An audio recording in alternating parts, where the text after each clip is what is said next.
To Maggie's home. Subscribe பண்ணாதவங்க subscribe பண்ணிக்கோங்க. பக்கத்தில் இருக்க பெல் ஐக்கானை கிளிக் பண்ணிக்கோங்க. சிவகாமியின் சபதம். பரஞ்சோதி யாத்திரை. அத்தியாயம் 9. விடுதலை. கயிற்றின் வழியாக மேலே ஏறிய பரஞ்சோதி கூரையை அணுகிய போது 2 இரும்பு கரங்கள் தன் புயங்களை பிடித்து மேலே தூக்கிவிடுவதை உணர்ந்தான். மறுகணமே தான் மேற்கூரையில் நிற்பதையும் தனக்கு எதிரில் பேச வேண்டாம் என்பதற்கு அறிகுறியாக உதட்டில் ஒற்றை விரலை வைத்துக் கொண்டு புத்த பிக்ஷு நிற்பதையும் பார்த்தான். அவருக்கு பின்னால் இன்னொரு இளம் புத்த சந்நியாசி நிற்பதும் தெரிந்தது. பெரிய பிக்ஷு ஜாடை காட்டியவுடன் இளம் புத்தன் கயிற்றை மேலே இழுத்து சுருட்டி ஒரு காவி துணிக்குள் அதை வைத்து கட்டினான். பரஞ்சோதி கூரை மேல் நின்ற வண்ணம் சுற்றும் முற்றும் பார்த்தபோது கண்ணு கெட்டிய தூரம் காஞ்சி நகரத்து மாட மாளிகைகளின் உப்பரிகைகள் வெண்ணிலாவில் தாவழியமாய் பிரகாசித்துக் கொண்டிருப்பதைக் கண்டான். இதற்குள் பெரிய பிக்ஷுவானவர் சிறைச்சாலை கூரையின் துவாரத்தை ஓடுகளை பரப்பி அடைத்துவிட்டு பரஞ்சோதியை ஒரு விரலால் தொட்டு தம் பின்னால் வரும்படி சமிக்ஞை செய்தார். அவரை பின்தொடர்ந்து பரஞ்சோதியும் இளம் பிக்ஷுவும் ஓட்டு கூரைகளின் மேலேயும் நிலா மாடங்கள் மண்டபங்களின் மேலேயும் ஓசைப்படாமல் மெதுவாக நடந்து சென்றார்கள். வீதியில் ஏதாவது சந்தடி கேட்டால் புத்த பிக்ஷு உடனே தம் பின்னால் வருவோருக்கு ஜாடை காட்டி விட்டு உட்கார்ந்து கொள்வார். சந்தடி நீங்கிய பிறகு எழுந்து நடப்பார். இவ்விதம் 7-8 கட்டிடங்களை மேற்கூரை வழியாக கடந்த பிறகு ஒரு வீட்டின் முகப்பில் வீதி ஓரத்தில் பன்னீர் மரங்கள் அடர்த்தியாக வளர்ந்திருந்த இடத்துக்கு வந்தார்கள். பன்னீர் மரங்களின் அடர்ந்த பசிய இலைகளுக்கு இடையிடையே கொத்து கொத்தாக பூத்திருந்த பன்னீர் மலர்கள் வெண்ணிலாவில் வெள்ளி மலர்களாக பிரகாசித்தன. அம்மலர்களின் சுகந்த பரிமளத்தை இளந்தென்றல் நாலா பக்கமும் பரப்பிக் கொண்டிருந்தது. புத்த பிக்ஷு வீதியை இருபுறமும் நன்றாக பார்த்துவிட்டு அந்த பன்னீர் மரங்களில் ஒன்றை பிடித்து கொண்டு கீழே இறங்கினார்.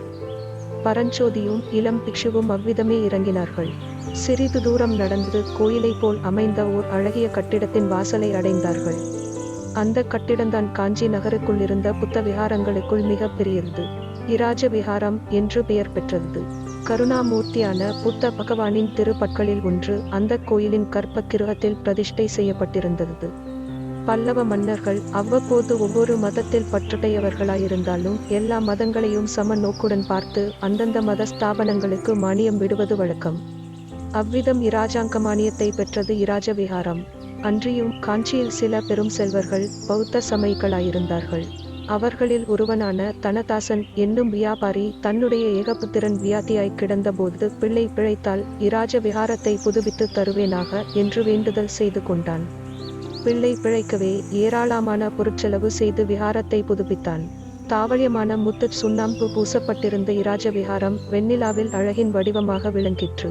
அதை பார்த்ததும் பரஞ்சோதி ஆஹா, என்ன அழகான கோயில் என்று கூவினான். புத்த பிக்ஷு சட்டென்று நின்று அவனுடைய வாயை பொத்தினார். அச்சமயம் அவர்கள் பன்னீர் மரங்களின் நிழலை தாண்டி இராஜ விஹாரத்துக்கு எதிரில் திறந்த வெளிக்கு வந்திருந்தார்கள்.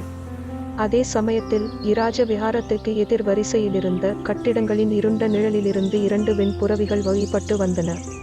அவற்றின் மீது 2 வீரர்கள் காணப்பட்டார்கள். ஒருவர் நடுபிராயத்தினர், இன்னொருவர் வாலிபர். இருவரும் பெரிய முண்டாசு கட்டியிருந்தார்கள். 2 குதிரைகளும் ராஜ விஹாரத்தை நெருங்கி வந்தன. வீரர்களில் பெரியவன் புத்தம் சரணம் கச்சாமி என்றான். இளம் பிக்ஷு தர்மம் சரணம் கச்சாமி என்றார். அடிகளே, இரவு 2ஆம் ஜாமத்துக்கு மேல் யாரும் வழியில் கிளம்பக்கூடாது என்று தெரியுமோ என்றான் முதிய வீரன். தெரியும், ஆனால் சந்நியாசிக்கும் அந்த கட்டளை உண்டு என்பது தெரியாது என்றார் பிக்ஷு. இந்த அர்த்தராத்திரியில் எங்கே கிளம்பினீர்களோ? இந்த பிள்ளை என்னுடைய சிஷ்யன், காஞ்சிக்கு புதியவன், காணாமல் போய்விட்டான். அவனை தேடி பிடித்து அழைத்து வந்தேன். இந்த வாலிபனுக்கு எந்த ஊரோ? சோழ நாட்டில் செங்காட்டங்குடி. இன்றைக்கு தான் இருவரும் வந்தீர்களாக்கும்? ஆம் ஐயா. தங்கள் திருநாமம் என்னவோ? நாகநந்தி என்பார்கள். இனிமேல் நள்ளிரவில் கிளம்ப வேண்டாம் சுவாமி. சிஷ்ய பிள்ளையிடமும் சொல்லி வையுங்கள். வீரர்கள் குதிரைகளை தட்டி விட்டு கொண்டு போன பிறகு மூவரும் ராஜ விஹாரத்துக்குள் பிரவேசித்தார்கள். அவர்கள் உள்ளே நுழைந்ததும் ராஜ விஹாரத்தின் வெளிக்கதவு சாத்தப்பட்டது. உள்ளே வெகு தூரத்தில் கற்பகிருகம் தீப வரிசைகளால் அலங்கரிக்கப்பட்டிருந்ததை பரஞ்சோதி பிரமிப்புடன் பார்த்து கொண்டு நின்றான். உள்ளே இருந்து வந்து கொண்டிருந்த அகித் புகையின் வாசனை அவனுடைய தலையை கிறுகிறுக்கச் செய்தது. புத்த பிக்ஷு அவனுடைய தலையை தொட்டு, பிள்ளாய், எப்பேற்பட்ட ஆபத்து உனக்கு வந்தது? புத்த பகவானுடைய கருணையினால் தப்பினாய் என்றார். பரஞ்சோதி அவரை ஏறிட்டு பார்த்து, அடிகளே, எந்த ஆபத்தை சொல்லுகிறீர்கள் என்று கேட்டான். பெரிய ஆபத்து. இந்த விஹாரத்தின் வாசலிலேயே வந்தது. குதிரை மேல் வந்தவர்கள் யார் தெரியுமா? எனக்கு எப்படி தெரியும் சுவாமி? காஞ்சிக்கு நான் புதிதாயிற்றே. பிக்ஷு பரஞ்சோதியின் காதோடு மகேந்திர சக்கரவர்த்தியும் அவருடைய மகன் மாமல்ல நரசிம்மனுந்தான் என்றார். பரஞ்சோதிக்கு உண்மையிலேயே தூக்கி வாரி போட்டது. நிஜமாகவா என்று வியப்புடன் கேட்டான். ஆம், இருவரும் மாறுவேடம் பூண்டு நகர் சுற்ற கிளம்பியிருக்கிறார்கள். வேஷம் தரிப்பதில் மகேந்திர பல்லவருக்கு இணையானவர் இந்த பரத கண்டத்திலேயே இல்லை. பரஞ்சோதி சிறிது நேரம் ஆச்சரிய கடலில் மூழ்கியிருந்து விட்டு, அவர்களால் எனக்கு என்ன ஆபத்து என்று கேட்டான். புத்த பிக்ஷு ஒரு கேலி சிரிப்பு சிரித்தார். என்ன ஆபத்து என்றா கேட்கிறாய்? யானை மீது வேல் எறிந்த பிள்ளை நீதான் என்று அவர்களுக்கு தெரிந்தால் நீ பிழைப்பது துர்லபம். அந்த சக்கரவர்த்திக்கு குமாரன் இருக்கிறானே, அவன் எப்பேற்பட்டவன் தெரியுமா? இந்த பூமண்டலத்தில் தன்னை விட பலசாலியோ வீரனோ ஒருவனும் இருக்கக்கூடாது என்பது அவனுடைய எண்ணம். அப்படி யாராவது இருந்தால் அவனுடன் மல்யுத்தம் செய்து தோல்வியடைய வேண்டும். இல்லாவிடில் யமனுலகம் போக வேண்டியதுதான். சண்டை என்று வந்தால் நான் பின்வாங்க மாட்டேன் அடிகளே. சக்கரவர்த்தி குமாரனாகவே இருக்கட்டும், யாராய்த்தான் இருக்கட்டும் என்றான் பரஞ்சோதி. தெரியும் தம்பி, நீ இப்படிப்பட்ட வீரனாயிருப்பதனாலே தான் உனக்கு ஆபத்து அதிகம். நீ வேலை எறிந்ததனாலே தான் கோயில் யானைக்கு மதம் பிடித்தது என்று போய் குற்றம் சாட்டி உன்னை தண்டித்து விடுவார்கள். பரஞ்சோதிக்கு நெஞ்சில் சுருக்கென்றது. சுமை தாங்கியில் படுத்திருந்த போது யாரோ பேச்சிக்கொண்டு போனது ஞாபகம் வந்தது. நாகநந்தியின் வார்த்தைகளில் இதுவரை நம்பிக்கை இல்லாதவனுக்கு இப்போது கொஞ்சம் நம்பிக்கை உண்டாயிற்று. அப்படிப்பட்ட அநியாயமும் உண்டா என்றான் பரஞ்சோதி. இந்த காஞ்சி பல்லவர்களின் குலத்தொழிலே அதுதான். இன்றைக்கு 150 வருஷங்களுக்கு முன்னால் உன்னை போலவே கல்வி பயில்வதற்காக மயூரசன்மன் என்னும் இளைஞன் இந்த நகருக்கு வந்தான். அவனுடைய வீரத்தை கண்டு அசூயை கொண்ட பல்லவ இராஜகுமாரன் அவன் மேல் போய் குற்றம் சாட்டி சிறையில் அடைத்து விட்டான். அப்புறம் மயூரசன்மன் சிறையிலிருந்து தப்பிக்கொண்டு போய் கிருஷ்ணா நதிக்கரையில் தனி ராஜ்யம் ஸ்தாபித்து கொண்டு பல்லவர்களை பழிக்கு பழி வாங்கினான். புத்த பகவான் அருளால் மயூரசன்மனை போலவே நீயும் பெரும் ஆபத்திலிருந்து தப்பினாய். பரஞ்சோதி அப்போது குறுக்கிட்டு, அடிகளே, மற்ற ஆபத்துக்கள் ஒருபுறம் இருக்கட்டும், இப்போது எனக்கு பசி என்கிற ஆபத்து தான் பெரிய ஆபத்தாயிருக்கிறது. பசியினாலேயே பிராணன் போய்விடும் போலிருக்கிறது என்றான். நாகநந்தி அவனை மடப்பள்ளிக்கு அழைத்துச் சென்று உணவு அருந்துவித்தார். பிறகு ஒரு மண்டபத்தின் தாழ்வாரத்துக்கு அவனை அழைத்து வந்து, பரஞ்சோதி இங்கே படுத்துக்கொள், தூங்குவதற்கு ஒரு முகூர்த்த காலம் கொடுக்கிறேன். நிம்மதியாக தூங்கு, உனக்கு வந்த ஆபத்து இன்னும் முழுவதும் நீங்கிவிடவில்லை. பொழுது விடிவதற்குள்ளே நாம் கோட்டையை விட்டு போய்விட வேண்டும் என்றார். பரஞ்சோதி அப்படியே அந்த மண்டபத்தின் தளத்தில் சாய்ந்தான். அடுத்த நிமிஷமே நித்திராதேவி அவனை ஆட்கொண்டாள். சிவகாமியின் சபதம். பரஞ்சோதி யாத்திரை. அத்தியாயம் 10. கண்கட்டு மாயம். பரஞ்சோதி தரையில் படுத்தவுடனே கண்ணயர்ந்தான். ஆயினும் அவன் நல்ல தூக்கம் தூங்கினான் என்று சொல்வதற்கில்லை. ஏதேதோ பயங்கர துர்க்கனவுகள் தோன்றி தூக்கத்தை கெடுத்தன. ஒரு சமயம் 5-6 புத்த பிக்ஷுக்கள் வந்து அவனை சூழ்ந்து நின்றார்கள். அவர்களில் ஒருவர் தம் கையிலிருந்த தீபத்தை தூக்கி பரஞ்சோதியின் முகத்தில் வெளிச்சம் விழும்படி பிடித்தார். ஆமாம், நாகநந்தி சொல்வது சரிதான், இவன் முகத்தில் அபூர்வமான கலை இருக்கிறது. இவன் மகாவீரன் ஆவான், அல்லது மகாத்மா ஆவான் என்று யாரோ ஒருவர் சொன்னது போலிருந்தது. இன்னொரு சமயம் அவனை ஒரு மதையானை துரத்தி கொண்டு வருகிறது. பரஞ்சோதி சட்டென்று ஒரு பன்னீர் மரத்தின் மேல் ஏறிக்கொள்கிறான். புஷ்ப கொத்துடன் கூடிய ஒரு பன்னீர் கிளையை ஒடித்து யானையின் மேல் போடுகிறான். அச்சமயம் திடீரென்று 2 குதிரை வீரர்கள் தோன்றி, அடப்பாவி, கோயில் யானையை கொன்று விட்டாயா என்று கூவிக்கொண்டே தங்கள் கையில் இருந்த வேல்களை அவன் மீது எரிகிறார்கள். மற்றும் ஒரு பயங்கர கனவு. நாகநந்தியடிகள் வந்து அவன் பக்கத்தில் நின்று அவனுடைய முகத்தை உற்று பார்க்கிறார். அப்படி பார்த்து கொண்டிருக்கும் போதே அவருடைய முகமானது படமெடுத்தாட்டும் பாம்பின் முகமாக மாறுகிறது. அந்த பாம்பு அதனுடைய மெல்லிய பிளவுபட்ட நாவை நீட்டி அவனுடைய முகத்தை தீண்ட வருகிறது. பரஞ்சோதி அலறி புடைத்து கொண்டு எழுந்திருந்தான். பார்த்தால் நாகநந்தி அடிகள் உண்மையாகவே அவன் அருகில் நின்று அவனை குனிந்து பார்த்து கொண்டிருந்தார்.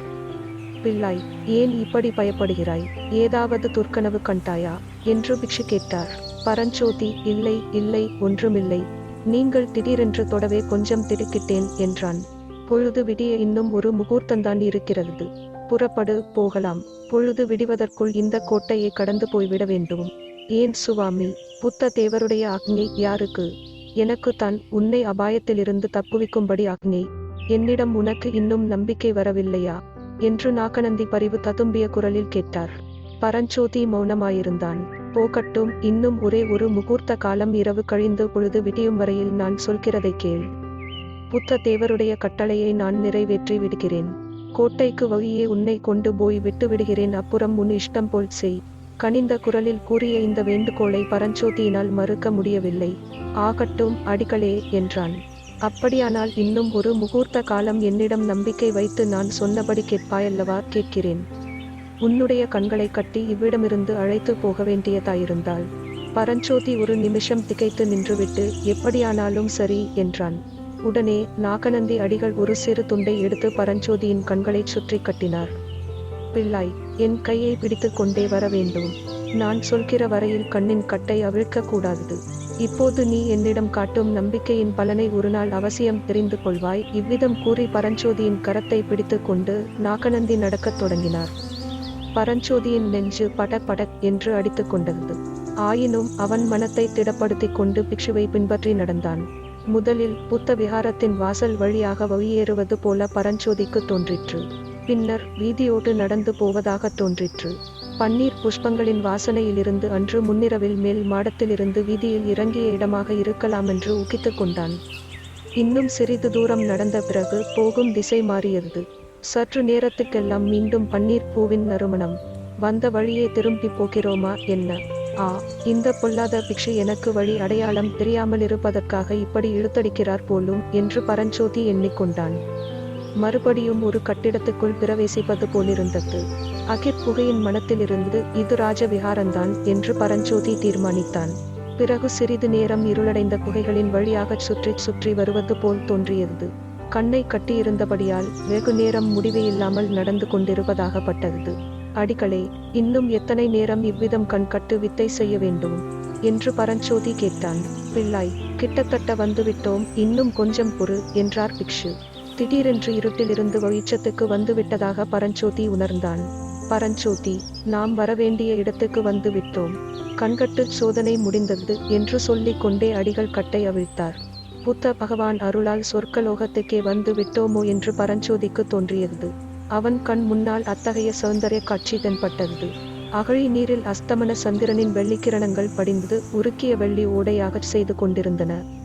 அகழிக்கப்பால் மரங்கள் அடர்ந்த வன பிரதேசம் காணப்பட்டது. மரங்களின் உச்சியில் சந்திர கிரணங்கள் இலைகளின் மீது தவழ்ந்து விளையாடின.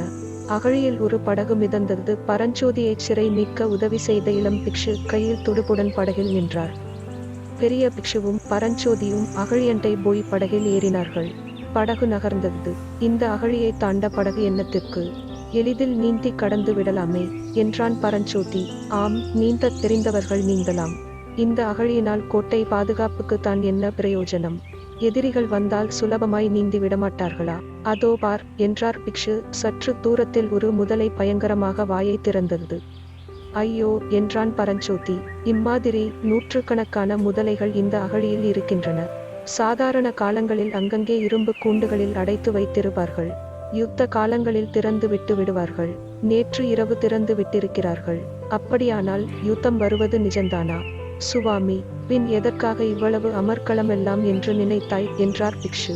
பரஞ்சோதி மௌனமாயிருந்தான். படகு அகழியின் அக்கறையை அடைந்தது.